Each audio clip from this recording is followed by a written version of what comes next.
Hello दोस्तों, आप लोग का फिर स्वागत है। आज हम लोग लेकर आए हैं क्लास 8 का एनसीईआरटी, जिसमें कि हम लोग आज करेंगे क्लास चैप्टर नंबर 5।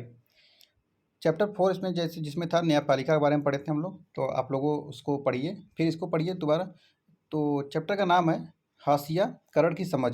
क्या है हाशिया करण? बार बार सुनने को मिलता है। चलिए देखते हैं। सामाजिक रूप से हाशिए पर होने का क्या मतलब होता है। आप कापियों के जिन पन्नों पर लिखते हैं उनकी बाईं ओर खाली जगह होती है जहां आमतौर पर लिखा नहीं जाता, उसे पन्ने का हाशिया कहा जाता है। कुछ ऐसा ही समाज में भी होता है। हाशियाई का मतलब होता है कि जिसे किनारे या हाशिया पर ढकेल दिया गया हो, ऐसे वह व्यक्ति चीज़ों के केंद्र में नहीं रहता है।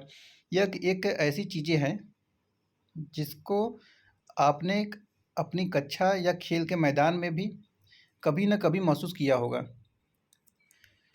अगर आप अपनी कक्षा के ज़्यादातर बच्चों जैसे नहीं हैं, यानी अगर संगीत या फिल्मों में अपनी आपकी रुचि अलग तरह की है, अगर आपका बोलने का ढंग औरों से अलग है, अगर आप औरों की तरह गपशप में ज़्यादा मज़ा नहीं लेते, अगर आप वह खेल नहीं खेलते जो ज़्यादातर बच्चे खेलना चाहते हैं, अगर आपका पहनावा अलग तरह का है, तो इस बात की गुंजाइश बढ़ जाएगी कि आपके संगी साथी आपको आपने अपने बीच का नहीं समझ मानेंगे। इस तरह आप अक्सर यह महसूस करते हैं कि आप औरों से अलग हैं, गोया आपकी कही बातें, आपके एहसास, आपकी सोच और आपका व्यवहार सही नहीं है, या औरों को पसंद नहीं है। कक्षा की तरह समाज में भी ऐसे समूह या समुदाय हो सकते हैं जिन्हें इस तरह की बेदखली का एहसास रहता है। उनके हाशियाकरण की वजह से यह हो सकती है कि वे एक अलग भाषा बोलते हैं, अलग रीति रिवाज अपनाते हैं, या बहुसंख्यक समुदाय के मुकाबले किसी दूसरे धर्म के हैं। वे अपनी गरीबी के कारण सामाजिक हैसियत के कमतर माने माने जाने की वजह से और शेष लोगों के मुकाबले कमतर मनुष्य के रूप में देखे जाने की वजह से खुद को हाशिए पर महसूस करते हैं। कई बार हाशियाई समूहों को लोग दुश्मनी और डर के भाव से भी देखते हैं। फासले और अलग थलग किए जाने का यह एहसास समुदायों को संसाधनों और मौक़ों का फ़ायदा उठाने से रोक देता है। फलस्वरूप हाशियाई समुदाय अपने अधिकारों के लिए आवाज़ उठाने में चूक जाते हैं। उन्हें समाज के ऐसे ताकतवर और वर्चस्वशाली तबकों के मुकाबले शक्तिहीनता और पराजय का एहसास रहता है। जिनके पास ज़मीन है, धन दौलत है, जो ज़्यादा पढ़े लिखे और राजनीतिक रूप से ज़्यादा ताकतवर हैं। इसका मतलब यह है कि हाशियाकरण किसी एक ही दायरे में महसूस नहीं होता। आर्थिक, सामाजिक और राजनीतिक सभी दायरे समाज के कुछ तबकों को हाशियाई महसूस करने के लिए विवश करते हैं। देखिए यहाँ पर चित्र के माध्यम से कॉमिक्स बताया गया है। आदिवासी और हाशियाकरण। दिल्ली में एक आदिवासी परिवार सोमा और हेलेन दादाजी के साथ बैठकर टेलीविज़न पर गणतंत्र दिवस की परेड देख रहे थे। तो अरे देखो, आदिवासी की नाव। दादू, वे आदिवासियों को हमेशा नाचते गाते ही क्यों दिखाते हैं? अबे हाँ, क्या हमारे बारे में वे और कुछ भी नहीं जानते? और तो इसे सही कहा तुमने, आदिवासियों की दुनिया बहुत समृद्ध है। ज़्यादातर लोगों को इस बात का कुछ पता ही नहीं है। तब यहाँ पर बोला जा रहा है कि जब मैं तुम्हारी उम्र का था तो उड़ीसा में हमारा गांव बहुत खूबसूरत हुआ करता था।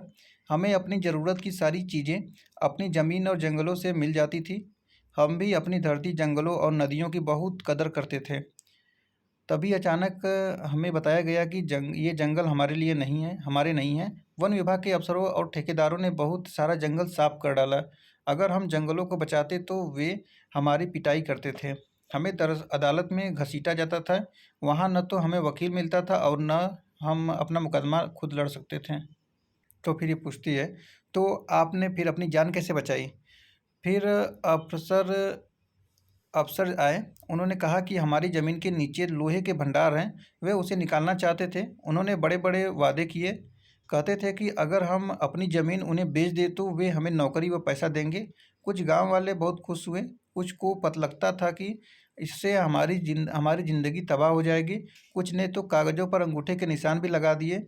उन्हें पता ही नहीं था कि अंगूठे का निशान लगाकर वे अपनी ज़मीन बेच रहे हैं। मुट्ठी भर लोगों को उन्होंने छोटी मोटी नौकरी पर रख लिया, लेकिन ज़्यादातर लोगों ने अपनी ज़मीनें नहीं बेची। तो हम में से बहुत सारे लोगों को बहुत लोगों को अपने घर बार छोड़ने पड़े। आसपास के कस्बों में जाकर काम धंधे समय समय पर मिल जाते थे, हम उन्हें करने लगे। आगे बढ़ते हैं। तब उन्होंने हमारे साथ मारपीट शुरू कर दी। वे हमें तरह तरह के धमकाने लगे। आखिरकार उन्होंने सबको अपने पुरखों की ज़मीन बेचने और छोड़ने के लिए मजबूर कर दिया। हमारी पूरी जीवन शैली का रातों रात नामो निशान गायब हो गया था। तो फिर यहाँ पर ओ दादू हमारी ज़मीन उसका। तो दादू बताते हैं, 3 एकड़ ज़मीन के बदले ठेकेदार में हमें बस थोड़ा सा पैसा मिला। मैं अपने ज़्यादातर दोस्तों से उसके बाद फिर कभी नहीं मिल पाया। फिर बताते हैं कि शहर में वे पैसे मुश्किल से थोड़े दिन चले। हमारे पास रोजी रोटी का कोई साधन नहीं बचा था। हम सब किराए पर एक कमरे के मकान में रहने लगे। अपनी बेखौफ ज़िंदगी और उस खुले माहौल की हमें बहुत याद आती थी। कुछ साल बाद तुम्हारे पिताजी को दिल्ली में नौकरी मिल गई और हम यहाँ चले आए। वे बड़े कठिनाई भरे दिन थे, इसीलिए तुम दोनों को भी हम कई साल तक स्कूल नहीं भेज पाए। यहाँ पर आगे कहा गया, मुझे स्कूल जाने से नफरत थी। हम पढ़ाई में इतने पीछे थे कि सारे बच्चे हमारा मजाक उड़ाते थे। हम घर में संथाली भाषा बोलते थे, इसलिए हिंदी में बात ही नहीं कर पाते थे। लेकिन अब हमारे कुछ दोस्त बन गए हैं। मैं थोड़ी बहुत अंग्रेजी भी बोल लेती हूँ। तो यहाँ पर कहती है, काश मैं अपने दोस्तों को अपना गांव बर्बाद होने से पहले दिखा सकता। तो दादाजी कहते हैं, तुम लोग अभी भी उन्हें अपने गांव के बारे में बता सकती हो, इससे वे काफ़ी कुछ सीख सकते हैं। तो इसमें लड़की कहती है, एक दिन मैं अपनी यानी आदिवासियों की कहानी पर एक फिल्म बनाऊंगी। देखिए यहाँ पर कम से कम 3 कारण बताइए कि विभिन्न समूहों हंसिए पर क्यों चले जाते हैं। और दूसरा है, दादू को उड़ीसा का अपना गांव क्यों छोड़ना पड़ा। अभी आपने पढ़ा कि किस तरह दादू को उड़ीसा का अपना गांव छोड़ना पड़ा। दादू की कहानी हमारे देश के लाखों आदिवासियों की कहानी से मिलती जुलती है। इस समुदाय के हंसियाकरण के बारे में आप इस अध्याय में और विस्तार से पढ़ेंगे। तो आदिवासी कौन लोग हैं। आदिवासी शब्द का मतलब होता है मूल निवासी। ये ऐसे समुदाय हैं जो जंगलों के साथ जीते आए हैं और आज भी उसी तरह जी रहे हैं। भारत की लगभग 8% आबादी आदिवासियों की है। देश के बहुत सारे महत्वपूर्ण खनन और औद्योगिक क्षेत्र आदिवासी इलाकों में है। जमशेदपुर, राउरकेला, बोकारो और भिलाई का नाम आपने सुना होगा। आदिवासियों की सारी आबादी एक जैसी नहीं है। भारत में 500 से ज़्यादा तरह के आदिवासी समूह हैं। छत्तीसगढ़, झारखंड, मध्य प्रदेश, उड़ीसा, गुजरात, महाराष्ट्र, राजस्थान, आंध्र प्रदेश, पश्चिम बंगाल तथा उत्तर पूर्व के अरुणाचल प्रदेश, असम, मणिपुर, मेघालय, मिजोरम, नागालैंड एवं त्रिपुरा आदि राज्यों में आदिवासियों की संख्या काफ़ी ज़्यादा है।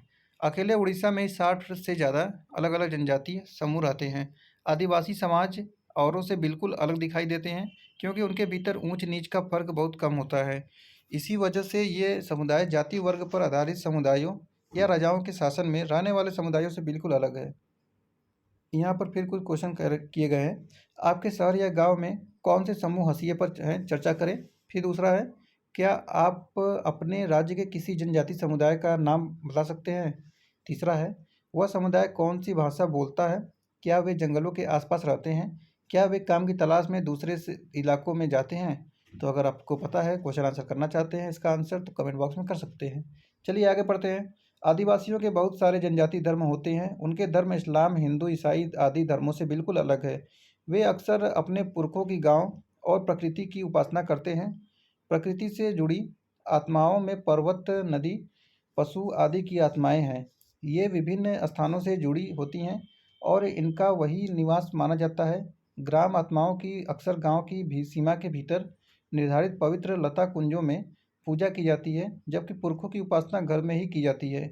आदिवासी अपने आसपास के बौद्ध और ईसाई आदि धर्मों व शाक्त, वैष्णव, भक्ति आदि पंथों से भी प्रभावित होते हैं। लेकिन यह भी सच है कि आदिवासियों के धर्मों का आसपास के साम्राज्यों में प्रचलित प्रभुत्वशाली धर्मों पर भी असर पड़ता रहा है। उड़ीसा का जगन्नाथ पंथ और बंगाल व असम की शक्ति एवं तांत्रिक परंपराएं इसी के उदाहरण हैं। 19वीं सदी में बहुत सारे आदिवासियों ने ईसाई धर्म अपनाया, जो आधुनिक आदिवासी इतिहास में एक महत्वपूर्ण धर्म बन गया है। आदिवासियों की अपनी भाषाएं रही हैं, उनमें से ज़्यादातर संस्कृत से बिल्कुल अलग और संभवतः उतनी ही पुरानी है। इन भाषाओं ने बांग्ला जैसी मुख्य धारा की भारतीय भाषाओं को गहरे तौर पर प्रभावित किया है। इनमें संथाली बोलने वालों की संख्या सबसे ज़्यादा है। उनकी अपनी पत्र पत्रिकाएं निकलती हैं, इंटरनेट पर भी उनकी पत्रिकाएं मौजूद हैं। आदिवासी और प्रचलित छवियाँ देखते हैं क्या है। हमारे देश के आदिवासियों को एक खास तरह से पेश किया जाता रहा है। स्कूल के उत्सवों, सरकारी कार्यक्रमों या किताबों व फिल्मों में उन्हें सदा एक रूप में ही पेश किया जाता है। वे रंग बिरंगे कपड़े पहने, सिर पर मुकुट लगाए और हमेशा नाचते गाते दिखाई देते हैं। इसके अलावा हम उनकी ज़िंदगी की सच्चाइयों के बारे में बहुत कम जानते हैं। इसीलिए बहुत सारे लोग इस गलतफहमी का शिकार हो जाते हैं कि उनका जीवन बहुत आकर्षक, पुराने किस्म का और पिछड़ा हुआ हो है। आदिवासियों पर यह आरोप भी लगाया जाता है कि वे आगे नहीं बढ़ना चाहते। बहुत सारे लोग पहले ही मान लेते हैं कि वे बदलाव या नए विचारों से दूर रहना चाहते हैं। कक्षा 6 की किताब में आपने पढ़ा था कि खास समुदायों को बनी बनाई छवियों में देखते चले जाने की वजह से इस तरह के समुदायों के साथ अक्सर कितना भेदभाव होने लगता है। आदिवासी और विकास, जैसा कि आपने इतिहास की अपनी पुस्तक में पाठ्य पुस्तक में पढ़ा है, भारत में तमाम साम्राज्यों और सभ्यताओं के विकास में जंगलों का बहुत गहरा महत्व रहा है। लोहे, तांबे, सोने व चांदी का अयस्क, कोयले और हीरे, कीमती इमारती लकड़ी, ज़्यादातर जड़ी बूटी और पशु उत्पाद यानी मोम, लाख, शहद, स्वयं जानवर यानी हाथी जो कि शाही सेनाओं का मुख्य आधार रहा है, ये सभी जंगलों से ही मिलते हैं। इसके अलावा जीवन के आगे बढ़ते रहने में जंगल का बड़ा योगदान रहा है। इन्हीं जंगलों से बहुत सारी नदियों को लगातार पानी मिलता रहा है। अब समझ में आ रहा है कि ये जंगल हमारी हवा और पानी की उपलब्धता और गुणवत्ता को गहरे तौर पर प्रभावित करते हैं। 19वीं सदी के आखिर तक हमारे देश का बड़ा हिस्सा जंगलों से ढका हुआ था और कम से कम 19वीं सदी के मध्य तक तो इन विशाल भूखंडों का आदिवासियों के पास जबरदस्त ज्ञान था। इन इलाकों में उनकी गहरी पैठ थी, उनका जंगलों पर पूरा नियंत्रण भी था। इसलिए आदिवासी समुदाय बड़ी बड़ी रियासतों और रजवाड़ों के अधीन नहीं रहे, बल्कि बहुत सारे राज्य वन संसाधनों के लिए आदिवासियों पर निर्भर रहे थे। यह तस्वीर आदिवासियों की प्रचलित छवि से बिल्कुल अलग है। आज उन्हें हसियाई और शक्तिहीन समुदाय के रूप में देखा जाता है। औपनिवेशिक शासन से पहले आदिवासी समुदाय शिकार और चीज़ें बीनकर आजीविका चलाते थे। वे एक जगह ठहर कर काम वे एक जगह ठहर कर कम रहते थे। वे स्थानांतरित खेती के साथ साथ लंबे समय तक एक स्थान पर ही खेती करते थे। हालांकि यह परंपराएं अभी भी कायम है, लेकिन पिछले 200 सालों में आए आर्थिक बदलाव व नीतियों व राज्य व निजी उद्योगों के राजनीतिक दबाव की वजह से इन लोगों को बागानों, निर्माण स्थल, उद्योगों और घरों में नौकरी करने के लिए ढकेला जा रहा है। इतिहास में पहली बार ऐसा हो रहा है कि आज उनका वन क्षेत्रों पर कोई नियंत्रण नहीं है और न ही उनकी सीधी पहुंच है। झारखंड और आसपास के इलाकों के आदिवासी 1830 के दशक से ही बहुत बड़ी संख्या में भारत और दुनिया के अन्य इलाकों यानी मॉरिशस, कैरिबियन और यहाँ तक कि ऑस्ट्रेलिया में जाते रहे हैं। भारत का चाय उद्योग असम में उनके श्रम के बूते ही अपने पैरों पर खड़ा हो पाया है। आज अकेले असम में 70 लाख आदिवासी हैं। इस विस्थापन की कहानी भीषण कठिनाइयों, यातना, विरह और मौत की कहानी रही है। 19वीं सदी में ही इन पलायनों के कारण 5 लाख आदिवासी मौत के मुंह में जा चुके थे। नीचे दिया गया गीत आदिवासियों की आकांक्षाओं और असम में उनके वास्तविक हालात की वानगी पेश करता है। आओ मिनी असम चले, हमारे देश में तो बहुत कष्ट है। असम की धरती पर मिनी हरियाली से भरे चाय के बागान हैं। सरदार कहता है काम काम, बाबू कहता है उन्हें पकड़ो और इधर लाओ, साहब कहता है मैं तुम्हारी खाल उधेड़ दूंगा। हे जादू राम, तुमने हमें असम भेजकर बड़ा छल किया है। स्रोत है Basu S Jharkhand movement, ethnicity, culture and silence. देखिए यहाँ पर एक दिखाया गया है चित्र, जिसमें कि यह फोटो उड़ीसा के कालाहांडी जिले में स्थित न्यायगिरी पहाड़ी का है। यह डोंगरिया कोंड नामक आदिवासी समुदाय का इलाका है। न्यायगिरी समुदाय का पवित्र पर्वत है। एक बड़ी एल्यूमिनियम कंपनी यहाँ खान और शोधक संयंत्र यानी रिफाइनरी लगाना चाहती है। यह योजना इस आदिवासी समुदाय को विस्थापित कर देगी। इस समुदाय के लोगों ने इस प्रस्तावित योजना का जमकर विरोध किया है। पर्यावरणवादी भी उनका समर्थन कर रहे हैं। सर्वोच्च न्यायालय में कंपनी के खिलाफ मुकदमा भी चल रहा है। बढ़ते हैं आगे। इमारती लकड़ी और खेती व उद्योगों के लिए विशाल वन भूमियों को साफ किया जा चुका है। आदिवासियों के इलाकों में खनिज पदार्थों और अन्य प्राकृतिक संसाधनों में भी भरमार रही है। इसीलिए इन जमीनों को खनन और अन्य विशाल औद्योगिक परियोजनाओं के लिए बार बार छीना गया है। जनजाति भूमि पर कब्जा करने के लिए ताकतवर गुटों ने हमेशा मिलकर काम किया है।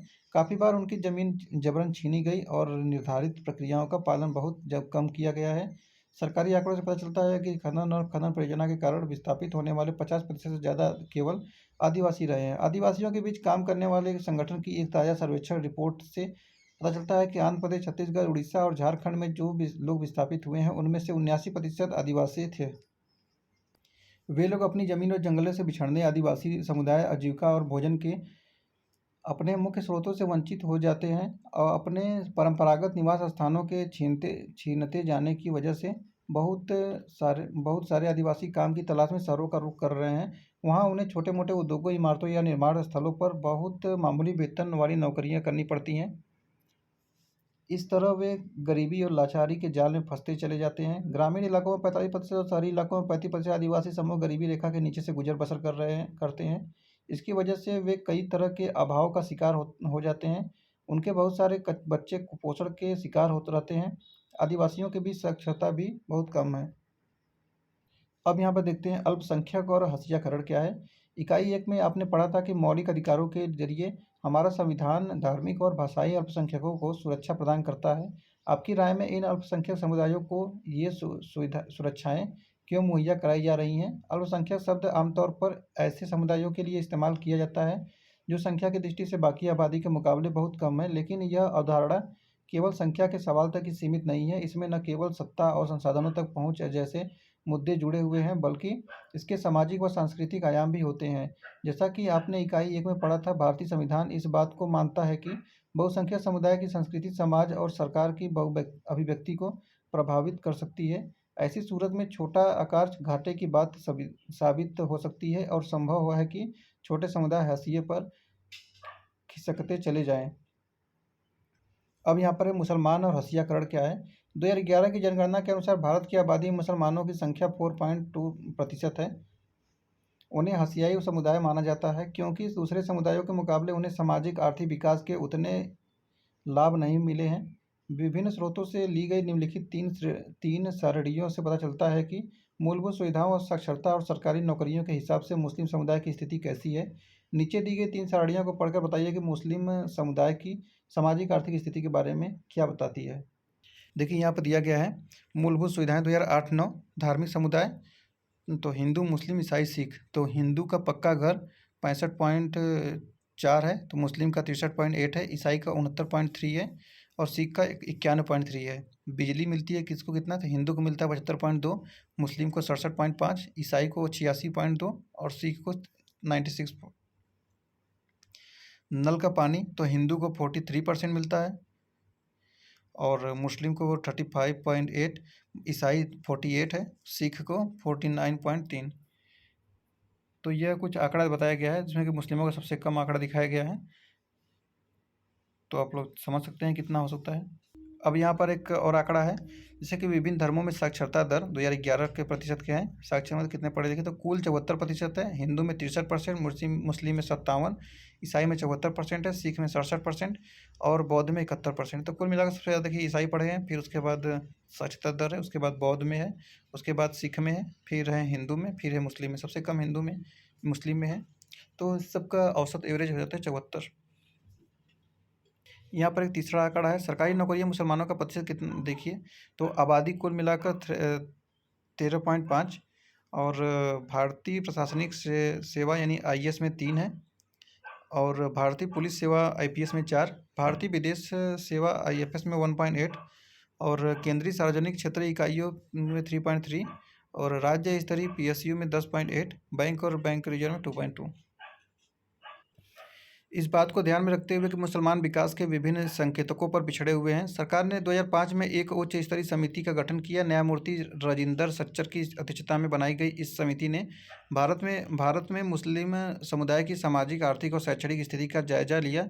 रिपोर्ट में इस समुदाय के हाशियाकरण का विस्तार से अध्ययन किया गया है। समिति की रिपोर्ट से पता चलता है कि विभिन्न सामाजिक, आर्थिक एवं शैक्षणिक संकेतकों के हिसाब से मुसलमानों की स्थिति अनुसूचित जाति और अनुसूचित जनजाति जैसे अन्य एशियाई समुदायों से मिलती जुलती है। उदाहरण के लिए 7 से 16 साल की उम्र के मुस्लिम बच्चे अन्य सामाजिक आर्थिक समुदायों के बच्चों के मुकाबले औसतन काफ़ी कम साल तक स्कूली शिक्षा ले पाते हैं। निष्कर्ष के रूप में देखें तो इस अध्याय में हमने यह समझने का प्रयास किया है कि हाशियाई समुदाय होने का क्या मतलब होता है। हमने विभिन्न हाशियाई समुदायों के अनुभव के जरिए इस बात को समझने का प्रयास किया है। इन समुदायों के हाशिए पर रह जाने के अलग अलग कारण हैं। प्रत्येक समुदाय को इसको अलग अलग तरह से महसूस भी करता है। हमने यह भी देखा है कि हाशियाकरण का संबंध अभाव, पूर्वाग्रह और शक्तिहीनता के एहसास से जुड़ा हुआ है। हमारे देश में कई और भी हाशियाई समुदाय है। दलित भी इसी तरह का एक समुदाय है। इस समुदाय के बारे में हम अगले अध्याय में विस्तार से पढ़ेंगे। हाशियाकरण से कमज़ोर सामाजिक हैसियत ही नहीं पैदा होती, बल्कि शिक्षा व अन्य संसाधनों तक पहुँच भी बराबर नहीं मिल पाती है। तो देखिए चैप्टर समाप्त होता है इसमें, और इसमें अब अभ्यास प्रश्न है। देखिए क्या है कि हाशियाकरण शब्द से आप क्या समझते हैं, अपने शब्दों में 3 वाक्य लिखिए। आदिवासी लगातार हाशिए पर क्यों खिसकते जा रहे हैं, 2 कारण बताइए। आप अल्पसंख्यक समुदायों की सुरक्षा के लिए संवैधानिक सुरक्षाओं को क्यों महत्वपूर्ण मानते हैं, इसका एक कारण बताइए। अल्पसंख्यक और हाशियाकरण वाले हिस्सों को दोबारा पढ़िए। अल्पसंख्यक शब्द से आप क्या समझते हैं।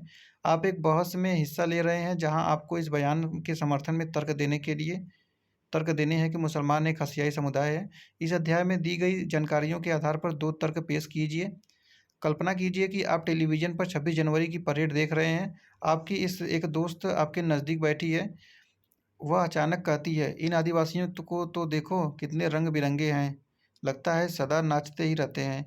इसकी बात सुनकर आप भारत में आदिवासियों के जीवन के से संबंधित क्या बातें बताएंगे। उनमें से 3 बातें लिखिए। 7वां है, चित्रकथा पट्ट में आपने देखा कि हेलेन होप आदिवासियों की कहानी पर एक फिल्म बनाना चाहती है। क्या आप आदिवासियों के बारे में एक कहानी बनाकर उसकी मदद कर सकते हैं। 8वां है, क्या आप इस बात से सहमत हैं कि आर्थिक हाशियाकरण और सामाजिक हाशियाकरण आपस में जुड़े हुए हैं, क्यों। तो देखिए इस प्रकार ये समाप्त होता है। कुछ शब्द हैं, जैसे कि देखिए यहाँ पर है लगभग 4 शब्द हैं। ऊंच नीच क्या होता है, व्यक्तियों या चीज़ों की एक क्रमिक व्यवस्था। आमतौर पर ऊंच नीच की सीढ़ी के सबसे निचले पायदान पर वे लोग होते हैं जिनके पास सबसे कम ताकत है। जाति व्यवस्था ऊंच नीच की व्यवस्था है जिसमें दलितों को सबसे नीचे माना जाता है। घेटो घेटोआइजेशन यानी यह शब्द आमतौर पर ऐसे इलाके या बस्ती के लिए इस्तेमाल होता है जिसमें मुख्य रूप से एक ही समुदाय के लोग रहते हैं। घेटोआइजेशन इस स्थिति तक पहुंचने वाली प्रक्रिया को कहा जाता है। यह प्रक्रिया विभिन्न सामाजिक, सांस्कृतिक और आर्थिक कारणों पर आधारित हो सकती है। भय या दुश्मनी भी किसी समुदाय को एकजुट होने के लिए मजबूर कर सकती है, क्योंकि अपने समुदाय के लोगों के बीच रहने पर उन्हें ज़्यादा राहत मिलती है। इस समुदाय के पास आमतौर पर वहाँ से निकल पाने के ज़्यादा विकल्प नहीं होते हैं, जिसके कारण वह शेष समाज से चला जाता है। मुख्य धारा क्या है, तो कायदे से किसी नदी या जलधारा के मुख्य बहाव को मुख्य धारा कहा जाता है। इस अध्याय में यह शब्द एक ऐसे सांस्कृतिक संदर्भ के लिए इस्तेमाल हुआ है जिसमें वर्चस्वशाली समुदाय के रीति रिवाजों और प्रचलनों को ही सही माना जाता है। इसी क्रम में उन लोगों या समुदायों को भी मुख्य धारा कहा जाता है जिन्हें समाज का केंद्र माना जा रहा है, जैसे बहुधा शक्तिशाली या वर्चस्वशाली समूह। विस्थापित क्या होता है, तो ऐसे लोग जिन्हें बांध, खनन आदि विशाल विकास परियोजनाओं की ज़रूरतों को पूरा करने के लिए जबरन उनके घर बार से उजाड़ दिया जाता है। कुपोषित क्या होता है, तो ऐसा व्यक्ति जिसे पर्याप्त भोजन या पोषण नहीं मिलता। तो इस प्रकार से ये चैप्टर समाप्त होता है। चैप्टर पढ़ रहे थे हम लोग हाशियाकरण की समझ। तो बताइए कि आप लोगों ने क्या समझा, और इस बारे में जितने क्वेश्चन बताए गए हैं तो कितना आप लिख सकते हैं। अगर लिखना चाहे तो कमेंट बॉक्स में उसका उत्तर दे सकते हैं। तो चलिए हम लोग नेक्स्ट वीडियो में चैप्टर 6 लेकर आएंगे। तो अगर वीडियो अच्छा लगा हो तो वीडियो को लाइक करिए और चैनल को सब्सक्राइब करिए। तो फिर मिलते हैं नेक्स्ट वीडियो में, तब तक के लिए धन्यवाद। आपका दिन शुभ हो।